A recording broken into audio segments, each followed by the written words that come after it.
மத்திய தொலைத்தொடர்பு இயக்குநரகம் மூலமாக இந்த ஒரு நல் வாய்ப்பினை ஏற்படுத்தி கொடுத்த காமராஜ் சார் அவர்களுக்கும் மற்றும் வெங்கடேசன் மண்டல சுற்றுலாத்துறை இயக்குநராக பணிபுரியும் வெங்கடேசன் தத்தாத்ரேயன் அவர்களுக்கும் என்னுடைய வணக்கங்களை தெரிவித்துக் கொள்கிறேன்.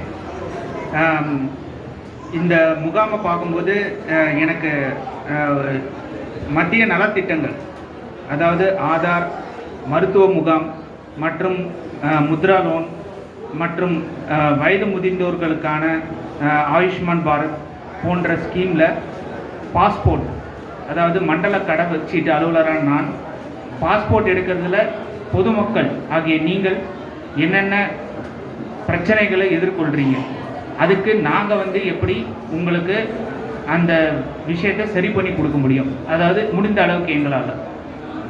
எடுத்த உடனே நிறைய பொதுமக்களுக்கு என்னென்னா விழிப்புணர்வு இருக்க மாட்டேங்குது பாஸ்போர்ட்டை பற்றி.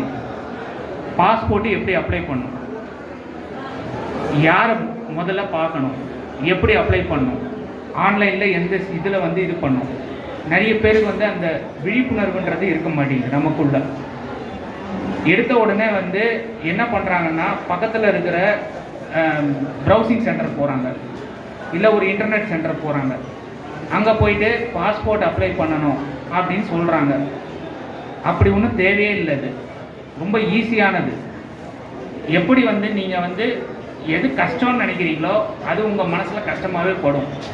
அது ரொம்ப ஈஸி நீங்கள் நினைக்க ஆரம்பிச்சிட்டிங்கன்னா ஈஸியாக ஆக ஆரம்பிச்சிடும். நான் ஏன் சொல்கிறேன்னா, எடுத்த உடனே நீங்கள் போக வேண்டிய முதல் இது பாஸ்போர்ட் சேவா ப்ராஜெக்ட்னு ஒரு இணையதளம் இருக்குது.